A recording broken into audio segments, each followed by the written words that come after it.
Well, if it isn't Yoimiya. Come on in, dear. Come and take a seat. Are these two your friends? Yes, they're travelers from afar. Outsiders have a very difficult time getting into Inazuma nowadays. Indeed, these are unprecedented times. But seeing as they came all this way, we locals should give them a warm welcome. Before I forget, I brought the fireworks that you ordered. Oh, thank you, dear. Your family is so good to us every year. First your father, and now you. I wonder if I'll still be around to see the next pair of Naganohara fireworks. Of course you will. You're both in great health. Don't say things like that. It's bad luck. We aren't as young as we once were, though. The body knows it. It used to be that I could spend all day working the land, carrying water back and forth. But now, even a moment of light work leaves me with all sorts of aches and pains. I wanted to do some weeding yesterday, but as soon as I bent down to get started, I suddenly felt that if I went any further, I wouldn't be able to get back up again. No worries. Say no more. We'll handle it. No. We can't be putting you to work when you're a guest in our home. I'll just go fetch the tea and some snacks, and then we'll continue our conversation. It's fine. It's not like it's the first time I've helped you with chores. I just haven't had much time recently with the fireworks show coming up. But once that's out of the way, I'll be sure to come by more often. It's no trouble, really. We don't mind helping. Oh, you're such good kids. As for mine, he's all grown up now, hasn't found anyone yet, and he doesn't visit very often. If you're quite sure it's no trouble, then I have some pickled radish here. Would you mind delivering it to Satoru on the other side of the village? Sure, it won't take us a moment. The old folks aren't very mobile, so come on, let's help them out. We'll get rid of the weeds first, and then deliver the pickled radish.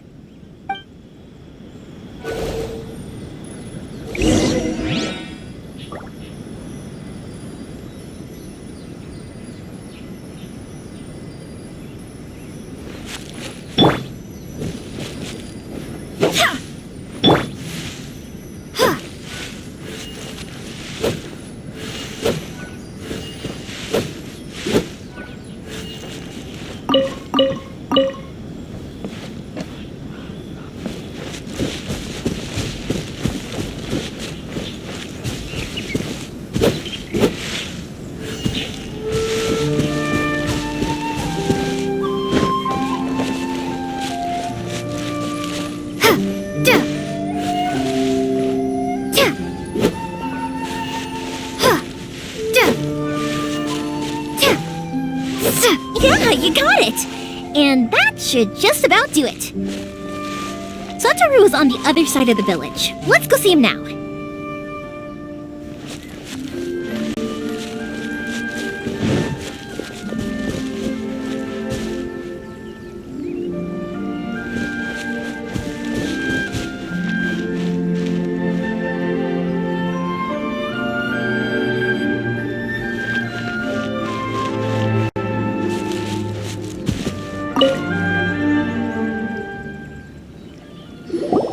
Hey, Satoru! How have you been? Keeping well? Yeah, same as usual. Not much has changed. You're looking full of life, as always. All thanks to the support of our loyal customers, the family business just keeps getting better and better. We sold some fireworks to Liyue a while back, and word is they were a real hit. So it looks like we'll be getting more business from over there in the future. That must mean a lot more work for you, though. Are you sure you and Mr. Ryunosuke can manage? If it gets too much, don't forget, you can always ask me for help, We should be fine. I think we can cope. Oh, yeah. This is some pickled radish from Mrs. Imatani. Oh, wow, thank you so much. I never used to be a fan of pickled radish, would you believe? But then I tried some of Mrs. Imatani's homemade stuff and I couldn't get enough of it. It's a family staple now. Speaking of your family, how's everyone doing? They're doing well. We have the occasional heated argument, but I guess that's every family ever. Being close to family is better than never getting to see them, even if it does mean putting up with some conflict. Now, Mr. and Mrs. Imatani seem to have a great relationship, but still, they must get lonely with their child never visiting. Huh, they didn't seem that way to me. I think they're just used to it. You make a good point, though. I should drop by more often in the future. That way, they won't get so bored. Oh, I'm sure they'd love that, as would all of us in Konda Village. You're always welcome here. Thank you! Now that we finished all the chores, it's time to talk to the Imatanis about Sakujiro.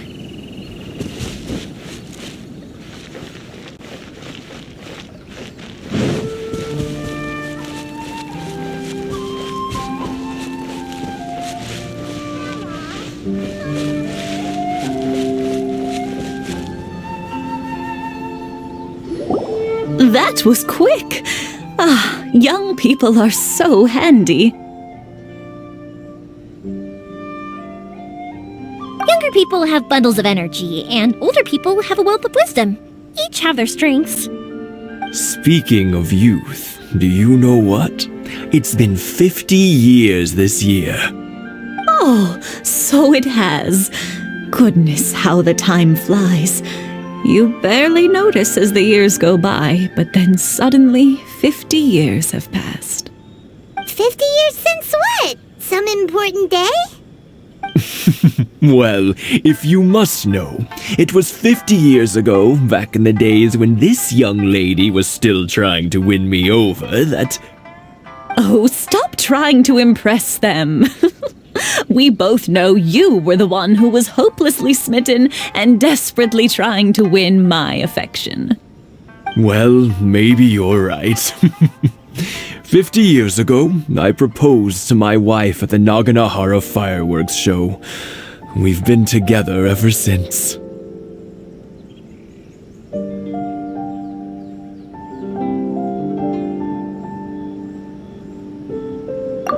To tell the truth, I was still a little uncertain. I wasn't sure what I was doing when I walked into the Naganohara's shop and ordered my firework. Even as it was rising up into the sky, I still had no clue what I was going to say. But then it exploded, the sky lit up. I looked back at her and saw her eyes twinkling in the light of the fireworks. Before I knew what was happening, apparently, I'd already said it. And, well, she'd said yes. 50 years. In some ways, it's a long time. In others, it's no time at all. Really, it's just a number. But 50 years of being together, now that is something worth commemorating. I had no idea it was your 50th anniversary. If I'd known, I would have made some extra fancy fireworks just for you. Oh, no, it's quite all right. We always set off the same firework every year. It wouldn't be the same without it. Seeing that firework go off takes us right back to those days. Even at this age, we still look back with not a single regret. Ah, what a great relationship they have. Enough about us, though. Yoimiya, aren't you busy with the fireworks show coming up? Was there something you needed to discuss? Yeah, it's a difficult thing to talk about, but here goes. Sakujiro. So he came back. Huh? You know him? He was our boys' best friend when they were young. They were inseparable. They grew up together, shared everything with each other, and went everywhere together. But one day, they had a terrible argument. Sakujiro seemed to feel that Inazuma was too peaceful. and wanted to see what the outside world was like. But our Keisuke took after his father and mother. He felt that there was nothing wrong at all with being peaceful. You know what children are like. They get terribly worked up about these sorts of things. In the end, Sakujiro stormed off, and that was that. I see. Keisuke said nothing to me or my wife about the fight. We could sense that he was very hurt by it, but he didn't want to talk with us about how he was really feeling. Eventually, whether out of pent-up anger or for some other reason, he joined the Tenryou Commission. He rarely comes home anymore. If it was anything else, I could talk to Keisuke, and I'm sure he'd be willing to help. But since it's Sakujiro, I don't feel there's any way we can get involved. What a strange coincidence! Who'd have thought? I understand now. When I asked Sakujiro why he came back, he just said because of past mistakes and wasn't willing to elaborate.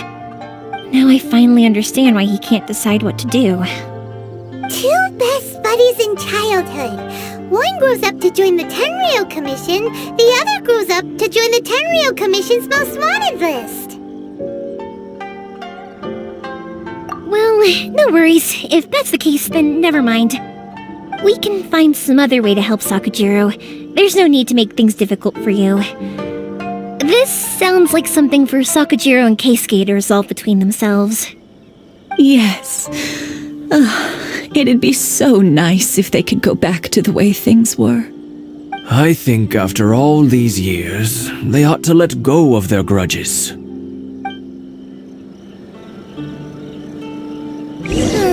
Well, can't say we didn't try. I'll let Sakujiro know after we get back.